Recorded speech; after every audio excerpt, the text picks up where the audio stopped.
اے خداوند، میں تجھ ہی کو پکاروں گا۔ اے میری چٹان، تو میری طرف سے کان بند نہ کر۔ ایسا نہ ہو کہ اگر تو میری طرف سے خاموش رہے تو میں ان کی مانند بن جاؤں جو پاتال میں جاتے ہیں۔ جب میں تجھ سے فریاد کروں اور اپنے ہاتھ تیری مقدس ہیکل کی طرف اٹھاؤں تو میری منت کی آواز کو سن لے۔ مجھے ان شریروں اور بد کرداروں کے ساتھ گھسیٹ نہ لے جا جو اپنے ہمسایوں سے صلح کی باتیں کرتے ہیں مگر ان کے دلوں میں بدی ہے۔ ان کے افعال و اعمال کی برائی کے موافق ان کو بدلہ دے۔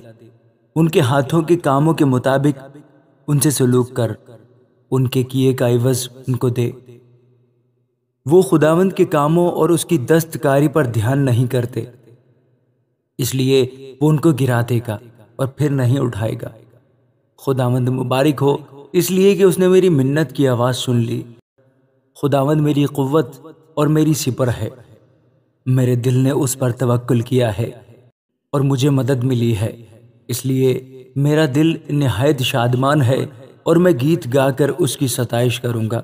خداوند ان کی قوت ہے، وہ اپنے ممسوح کے لیے نجات کا قلعہ ہے۔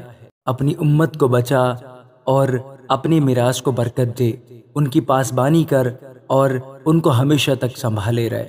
آمین۔